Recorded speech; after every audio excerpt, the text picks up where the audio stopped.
Hello everyone. Today we are going to discuss the immunology. उसमें सबसे पहले we will discuss the innate immunity.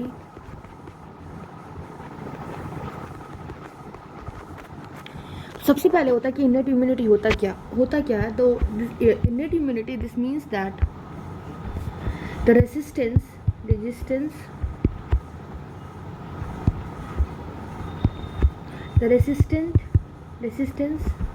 to infection जो कि एक इंडिविजुअल के पास होता है, that an individual possesses, कैसे possess करता है? by virtue of his genetic and constitutional makeup. मतलब उसकी किस तरह का उसका जेनेटिकल मेकअप है, वो डिफाइन करता है मेकअप कि मतलब कि वही डिफाइन करता है unit immunity. And this is called innate immunity. और इसके लिए ऐसा कुछ भी नहीं, it does not require the prior contact with और माइक्रो ऑर्गेनिज्म. इसको कोई भी कॉन्टैक्ट की ज़रूरत नहीं होती है. और no immunization to be activated.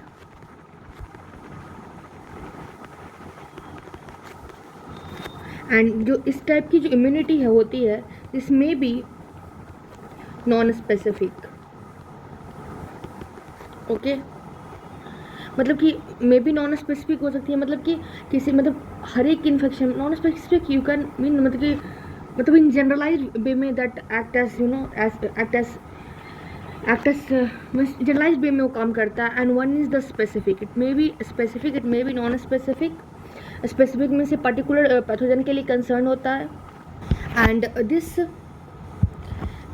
This इनेट immunity में ये क्या होता है कि दे इंड्यूस द इनेट इम्यूनिटी जो होता है. तो हमारे बॉडी में जब कोई भी ऑर्गेनिज्म आएगा तो उस पर अगर इनेट इम्यूनिटी काम कर रहा है तो they induce the rapid destruction of the pathogen. And this is by localized inflammatory protective mechanism.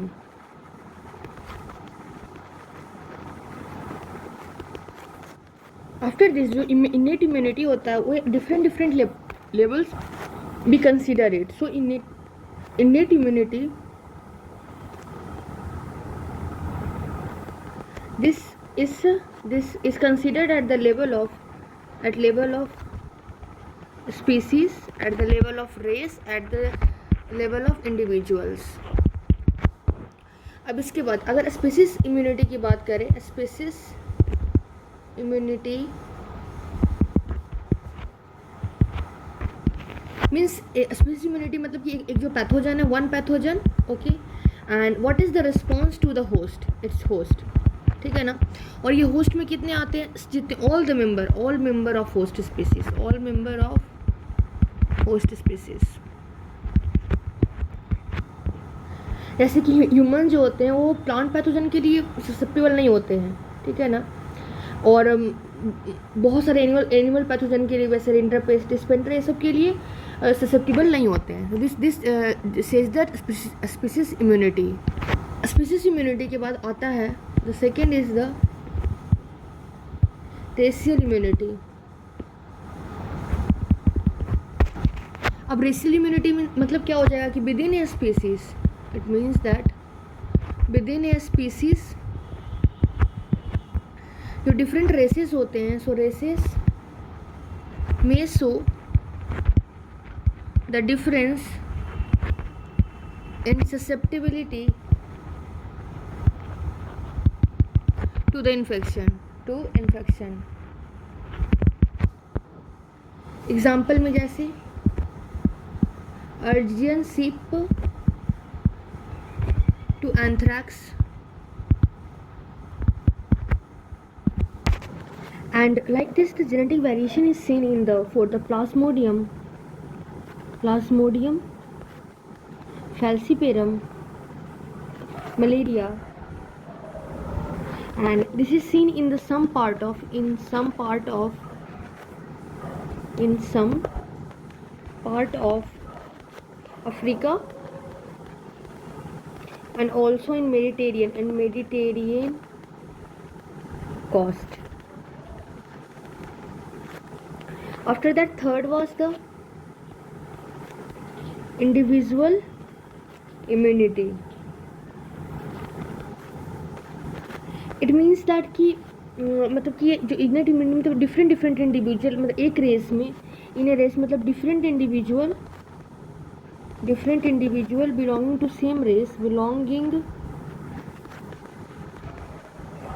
Same race they has difference in innate immunity. Okay, it is said that कि जो होमोजोगस tune भी होते हैं उसमें मतलब कि सिमिलर डिग्री ऑफ रेजिस्टेंस दिखता है, ससेप्टिबिलिटी दिखता है against the leprosy, against the tuberculosis, but ये चीज़ें हेट्रोजाइगस ट्यून्स में नहीं होता है. ठीक है, अब now what are the factors which affect the innate immunity? So factors affecting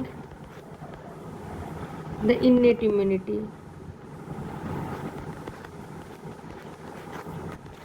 जो फैक्टर्स अफेक्ट करता है, सबसे first thing is the as.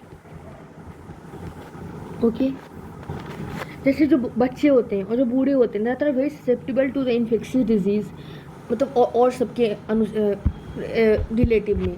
फिर second is like hormonal influences. जैसे हम बोल सकते हैं जैसे एंडोक्राइन डिसऑर्डर्स हैं,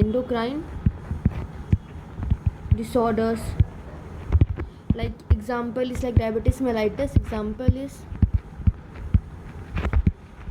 मेलाइटस.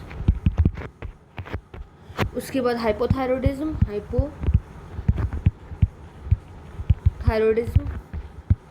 Then adrenal dysfunction. जब ये सब डिजीज़ेस के बारे में सुनेंगे तो they are associated with the increase susceptibility of the infection. ठीक है, इनमें क्या होगा? Increase susceptibility to infection.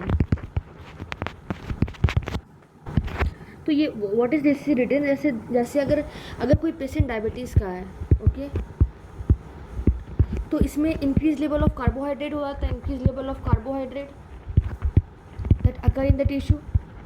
अब अगर कार्बोहाइड्रेट ज़्यादा होता है टिश्यू में, then there is increase incidence of staphylococcus coccal sepsis. After that, like if we have given the patient the corticosteroids, अगर ये हम देते हैं तो ये मतलब मीन्स कि होस्ट का जो इम्यून सिस्टम है ना उसको डिप्रेस करते हैं, और depress the host resistance. Okay, कैसे? बाय देयर, इसमें कौन कौन से एक्टिविटी आएंगे? Bye there anti inflammatory and bye there anti phagocytic effect. Okay, और ये और भी क्या करते हैं? Also they suppress antibody formation,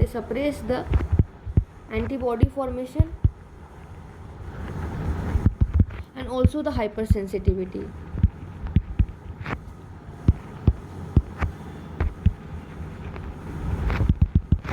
So this was the thing.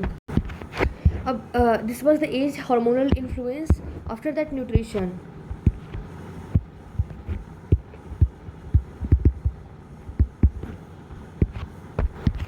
तो अगर हम लोग मतलब कि जब ह्यूमोरल एंड जब भी माल न्यूट्रिशन होता है, when there is occurrence of malnutrition, then उसके बाद क्या होता है कि दोनों जो ह्यूमोरल और जो cell mediated humoral and the cell mediated response, they both are reduced. Okay, जैसे अगर किसी एक पेशेंट मतलब किसी ऐसा दे हैव फाउंडेड दैट कि a patient that has severe protein deficiency, means it was suffering from kwashiorkor. तब उसके बाद जब हमने Mantoux test after this, now we are going to look the physical barrier. physical barriers, and they are the first line of defense. अब जो physical barrier है उसमें क्या क्या आ जाएगा? सबसे पहले आएगा एपिथेलियल सरफेस, एपिथेलियल सरफेस।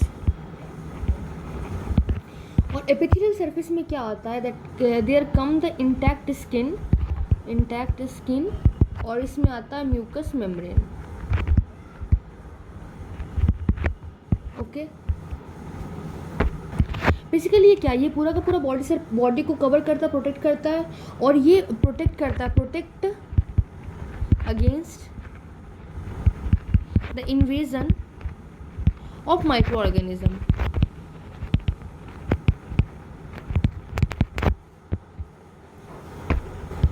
अब जो हेल्दी स्किन है ना, उसमें क्या होता है, उसके पास बैक्टीरियोसिडल एक्टिविटी रहता है, क्योंकि बहुत ज़्यादा कंसनट्रेशन में सॉल्ट रहता है स्वेट में, और सीबेशियस सिक्रेशन रहता है, तो इसलिए जो हेल्दी स्किन रहता है उसके अंदर बैक्टीरियोसिडल एक्टिविटी रहता है। So the healthy skin this has the bactericidal activity. And why this has bactericidal activity? Due to presence of high concentration of salt in sweat, and also the sebaceous secretion.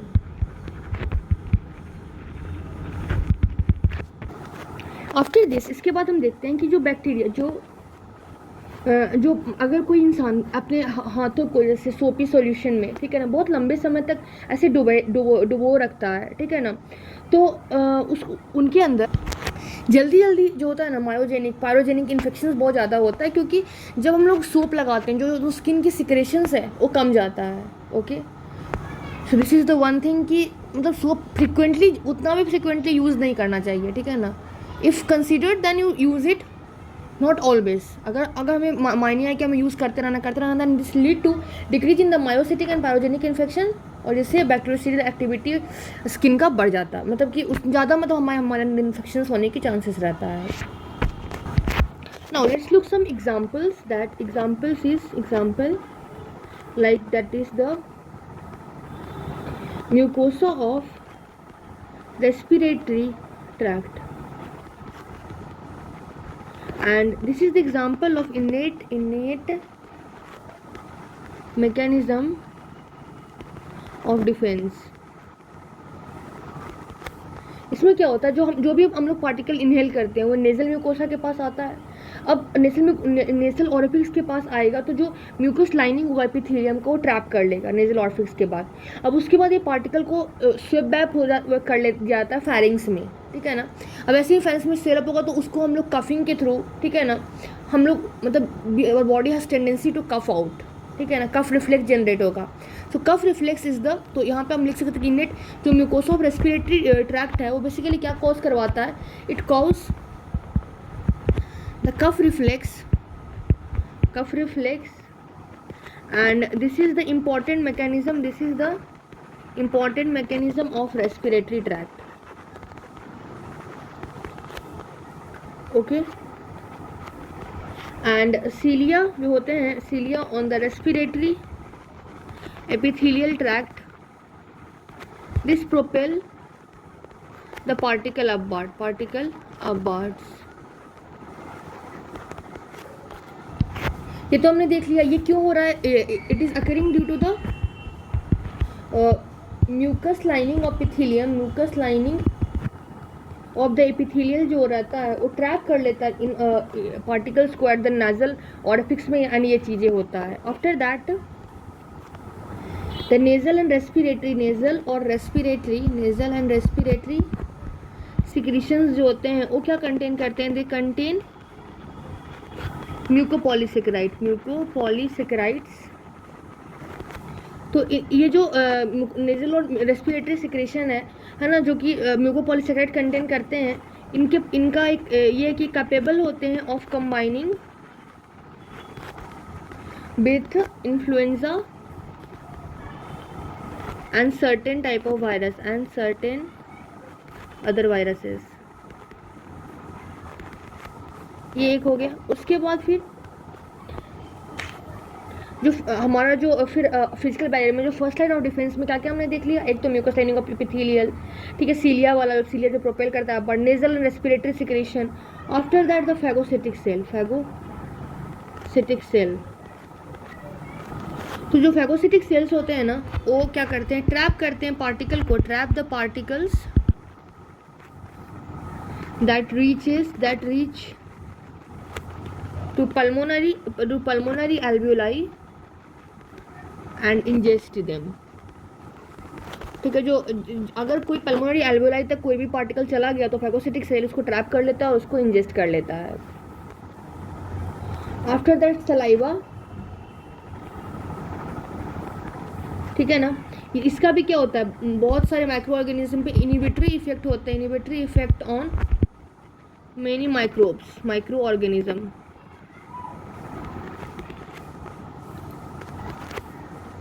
After this the digestive juices, इसका क्या, ये बहुत ज़्यादा highly acidic gastric release करता है, highly acidic gastric juice. And ये क्या हो, फिर बहुत ज़्यादा एसिडिक गैस्ट्रिक जूस है। Then this act on particle depositated in mouth और डिस्ट्रॉय कर देता है, एंड डिस्ट्रॉय मोस्ट ऑर्गेनिज्म।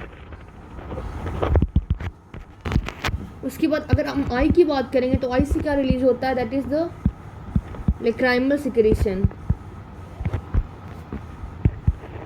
ठीक है, जो टीयर्स होते हैं, tears that contain antibacterial substance which is called as lysozyme। तो ये भी they are also are responsible for the innate immunity। After that, when there is flushing of urine, this removes the bacteria। उसके बाद जो हमारे acidic pH होता है, acidic pH of adult vagina, ये क्या करते हैं, due to fermentation of glycogen in epithelial cell. ठीक है, तो ये भी बहुत सारे पैथोजन के लिए मतलब इनएडिक्वेट होते हैं और मतलब वो वहाँ पे उसकी डेथ हो जाती है। और फिर ऐसा तो नहीं है कि दिस इज़ द मतलब कि इससे बच के गया तब, मतलब इससे नहीं, मतलब किसी सारे के सारे माइक्रो ऑर्गेनिज्म बच जाएंगे, इट्स नॉट पॉसिबल ना। तभी तो हमारे बॉडी में और भी अलग अलग तरह के मैकेनिज्म आए हैं। तो जब माइक्रोब्स जब क्रॉस कर जाते हैं physical barrier, then the second line of defence come and this is called as non specific immunological defence, that is called as innate immunity. So after the microbes cross the physical barrier, अब उसके बाद क्या होता है, there come second line of defense, and this is क्या होता है, ये non specific immunological defense। And this also come in the innate immunity और यहाँ पे भी होते हैं इनेट इम्यूनिटी। ठीक है, so then now we will look the cells of innate immune system. तो इसमें आता है फैगोसिटिक सेल, ये सेल जो कि इंजेस्ट करते हैं, and they destroy the micro organism and other foreign particles. So the cells which is the cells of immunity, cell of innate immunity, they are, first is A is the macrophage.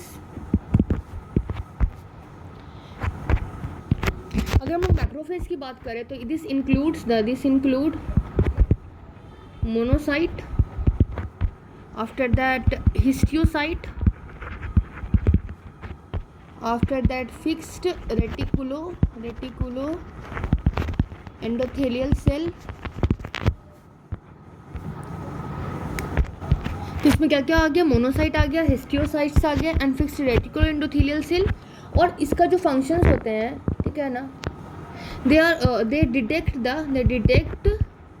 they engulf and they destroy the pathogen, and also apoptotic cell। and जो macrophage होता है, these are produced through differentiation of monocyte। तो macrophage क्या include करते हैं, monocyte, histiocyte and fixed reticulo endothelial cell. और ये detect करते हैं, इनगल्फ करते हैं और पैथोजन को डिस्ट्रॉय कर देते हैं। After macrophage the second number is mast cell, and this releases the granules and release granules और रिलीज करते हैं एंड पावरफुल केमिकल मीडिएटर्स जैसे कि हिस्टामिन, साइटोकाइन्स, ठीक है, GM-CSF, that is granulocyte, macrophage, colony stimulating factors, after that leukocyte, heparin. Okay, तो mast cell भी आ रहा है इनेट इम्यूनिटी में, macrophage is also coming in innate immunity. Now the third cell that इसमें होता है, that is the dendritic cell, और इसमें आता है डेंड्राइटिक सेल और they are the antigen presenting cell and it is found in tissue और skin में। After dendritic cell, now we will look about for the granular leukocytes and it is also called as microcytes,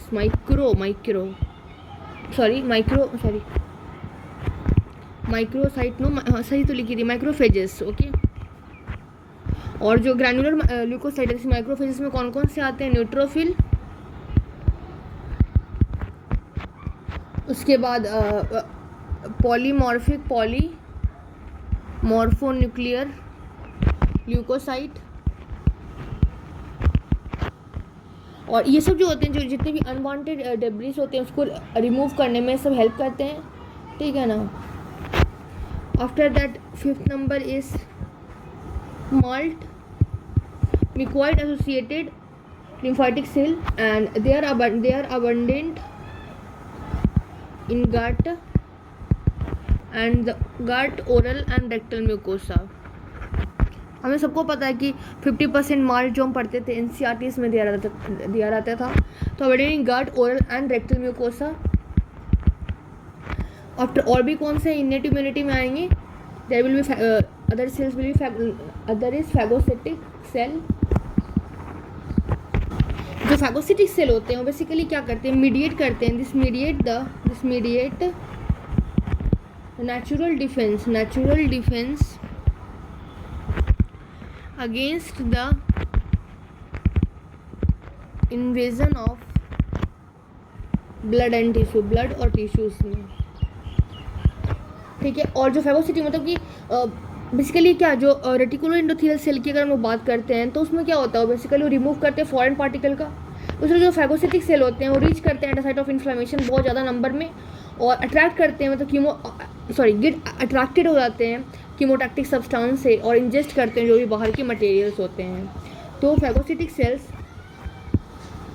reach the site of inflammation, reach the site of inflammation in large number, और क्या करते हैं, कीमोटैक्टिक substance को attract करते हैं and ingest करते हैं और इंजेस्ट कर देते हैं, इंजेस्ट द पार्टिकुलेट मैटर को। After phagocytic cell, other cell we are going to look the seventh is NK cell। तो NK cell, अगर हम NK cell की बात करें तो ये जो होते हैं they selectively kill the virus infected cell और ट्यूमर सेल्स, ठीक है। And this is a type of non specific defence. So we have seen in the cells of innate immunity कि कौन कौन से सेल हो जाएंगे, macrophages, mast cell, dendritic cell, granular leukocyte that is also called as microphage, MALT, phagocytic cells और NK cells, ठीक है। इससे तो सेल्स हो गए। अब now we will look the mechanism of innate immune system. And if you, अगर आप इसको एक समरी में, it is very easy. Macrophage तो हाँ ठीक है, इसमें मोनोसाइट होता है, हिस्टोसाइट्स होता है, रेटिकुलर एंडोथेलियल सेल का एक कंपोनेंट होता है। तो ये ऑफकोर्स ये सबको पता है कि और ये मतलब कि डिटेक्ट करेगा, उसके बाद उसको इनगल्व कर लेगा and then it will destroy the pathogen. So it's very easy and this is produce from a differentiation of monocyte, तो हमें सबको पता है। मास्ट सेल ऑफ कोर्स ये ग्रैन्यूल्स को रिलीज़ करता है ना, और बहुत सारे पावरफुल मेडिएटर्स को भी रिलीज़ करता है, जैसे हिस्टामिन को रिलीज़ करेगा, साइटोकाइनिन को रिलीज़ करेगा, ठीक है ना। Granulocyte macrophage coronary stimulating factor को रिलीज़ करेगा, हिपैरिन को, ठीक है।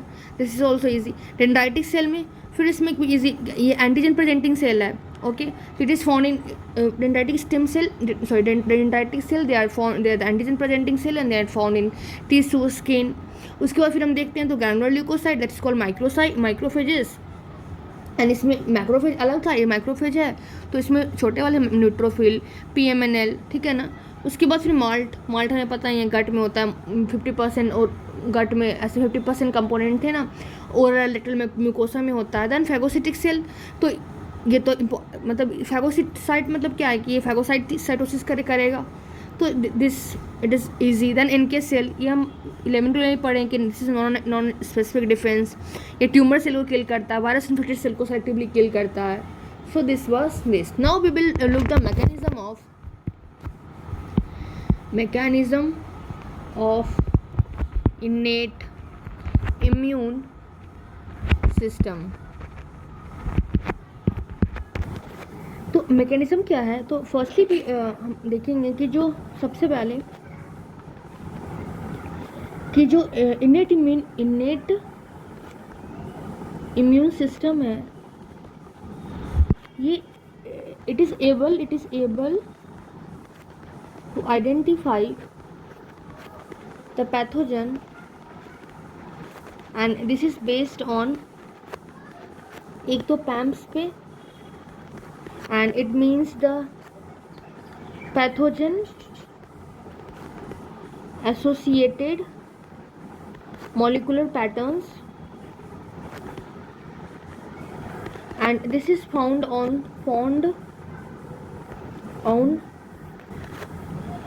microbial agent,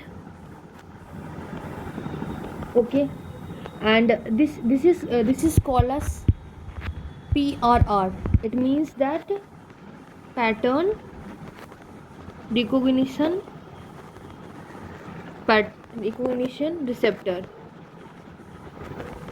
okay। तो जो माइक्रोब्स आया उसके पास पैम्स है, PRRs है, ठीक है ना। तो ये फैगोसाइट्स पे प्रेजेंट होते हैं, ठीक है ना। होस्ट जो होता है पैम्स प्रोड्यूस नहीं करता है, तो जैसे ही हमारे बॉडी में मतलब कि आएगा तो इस फॉरेन पार्टिकल को मतलब रिकोगनाइज कर लिया जाएगा एस PRR, ठीक है।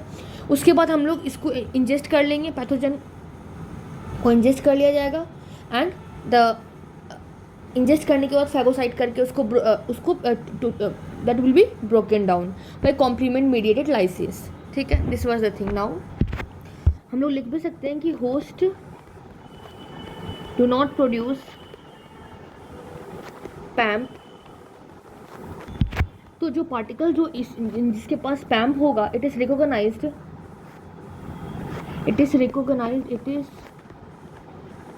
Recognised as foreign and immobilized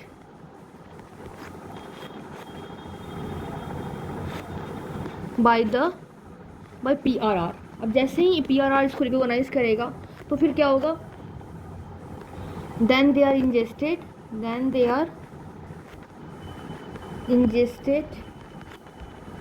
and phagocytosed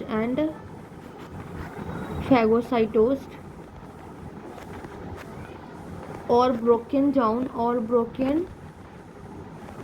by complement mediated lysis। ठीक है, उसके बाद ये तो वन थिंग हो गया। Now a particular PRR can recognize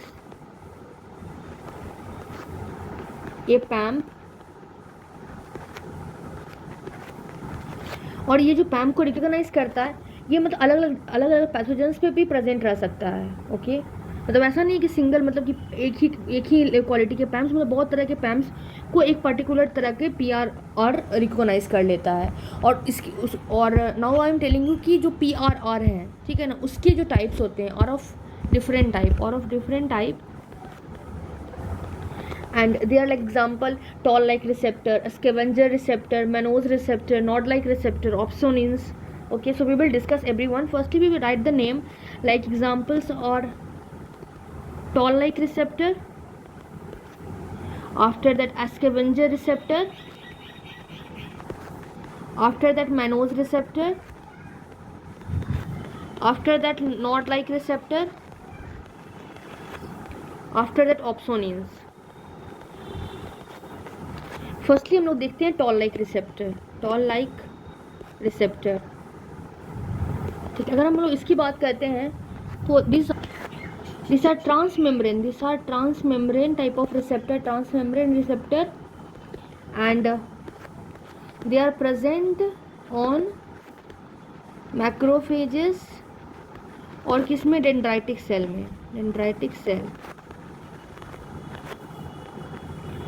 और हमारे बॉडी में ये तो सबसे पहले इंपॉर्टेंट है कि ये याद रखना है कि this are the transmembrane receptor and they are present on macrophage and dendritic cell. और हमने देखा है कि macrophage and dendritic cell they are a type of innate cells में आते हैं ना, that I am telling you.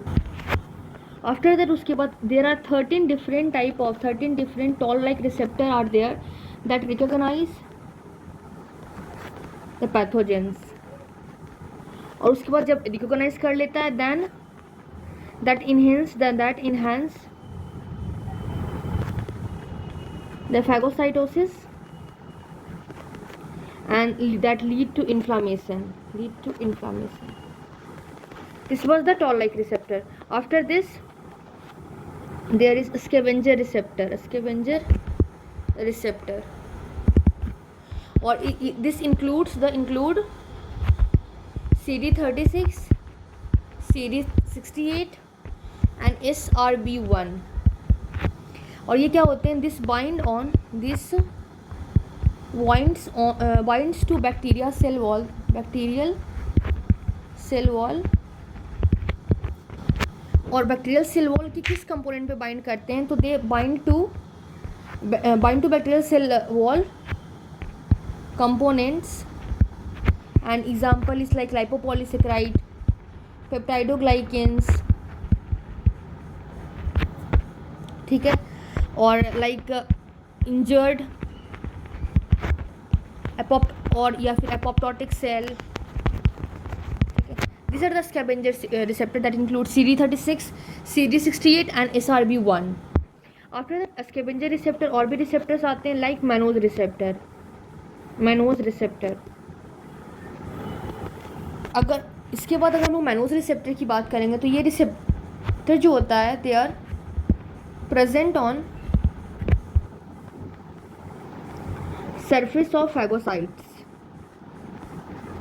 ठीक है, एंड फैगोसाइट्स के रिसेप्टर पे सरफेस से प्रेजेंट रहता है and this bind to mannose rich glycans, ठीक है, और also to the N acetyl glucosamine, मतलब ये सब पे बाइंड करते हैं। ये सब कहाँ मिलता है basically? This are found in microbial glycoprotein और ऑल्सो इन द ग्लाइकोलिपिड। और जो मैनोज रिसेप्टर है this help to internalise the receptor antigen into the, मतलब ये फैगोसाइटोसिस करने में हेल्प करता है। This is one mannose receptor. Now others are, एक और है जैसे नॉट लाइक रिसेप्टर। जो नॉट लाइक रिसेप्टर होता है, नॉट लाइक रिसेप्टर मतलब क्या हो गया? Nucleotide binding oligomerization domain like receptor. ये बेसिकली क्या करते हैं? ये रिकॉग्नाइज करते हैं, they recognise the intracellular bacterial cell product. This was the thing. After the knot-like receptor, one more PRRR is opsonin. और ये मॉलिक्यूल होते हैं जो कि बाइंड करते हैं, bind to surface of microbes. फिर क्या होता है? जब अब ऑप्सोनिन माइक्रोब्स के सरफेस पे बाइंड कर जाएगा, उसके बाद क्या होगा? जो फैगोसाइट्स होंगे ना, फैगोसाइट्स के पास होता है receptors for opsonin, has receptor for opsonin, और उसके बाद उसको इनगल्ब कर लेते हैं, ठीक है ना, and engulf it, and this is called as opsonization,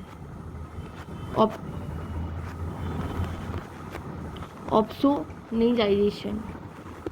this was the thing.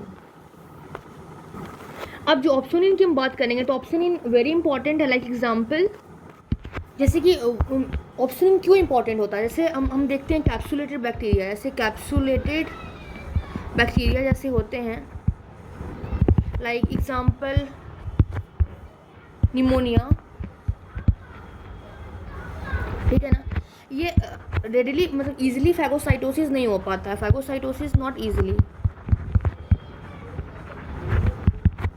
तो इसको फैगोसाइटोसिस करवाने के लिए क्या होता है? देयर इज प्रेजेंस ऑफ, तो यहाँ पे काम आता है there is use of opsonin, क्योंकि जब अगर ऑप्सोनिन अगर इनके ऊपर आ जाएगा तो इजीली ट्रैप हो जाते हैं। So this is the function of opsonin. Now we will look the phagocytosis, because कि हम लोग हर जगह यही बोल रहे हैं phagocytosis is very important component of the innate immunity. So now we are going to look the phagocytosis.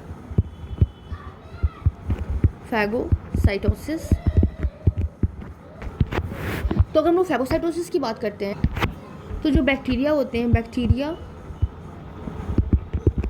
They are phagocytosed into vacuole, और वैक्यूल को हम लोग क्या कहते हैं? फैगोसोम। ओके, अब जब ये वैक्यूल में बैक्टीरिया जब फैगोसाइटोसिस हो गया तो उसके बाद ये फ्यूज हो जाता है, फ्यूज विथ लाइसोसोम्स। अब और and then it form the phagolysosome. अब जो बैक्टीरिया इसके अंदर ट्रैप हुआ, अब उस पर क्या होता है? जो लाइटिक एंजाइम से वो एक्ट करेगा and that will cause the destruction of this bacteria. ये एक चीज़ है। After this now we will look the soluble defence mechanism. तो soluble defence mechanism basically what it say कि जो इनेट इम्यून सिस्टम है, immune system that has certain soluble molecules, and this soluble molecule help in killing of virus or lysis of bacteria. अब soluble defense mechanism में क्या क्या आ जाएंगे?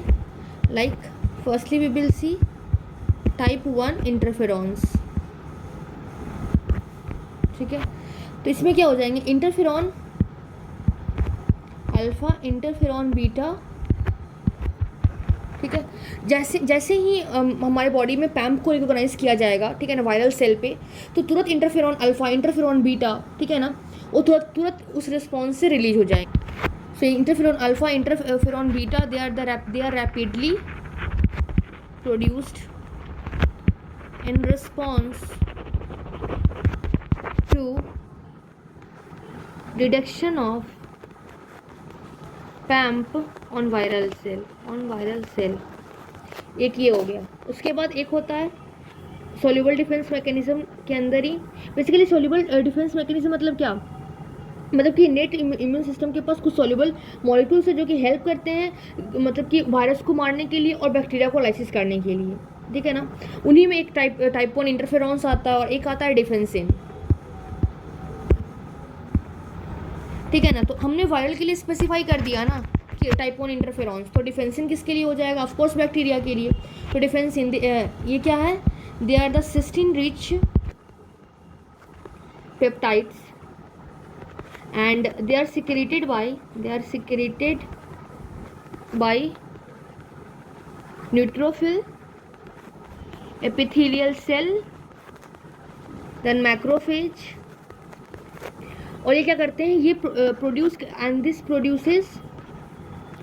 Produce channel on bacterial cell surface. अब जैसे ही channel बना देगा तो क्या हो जाएगा? इन्फ्लक्स, केमिकल का इन्फ्लक्स हो जाएगा, influx of chemical and this will lead to cell death.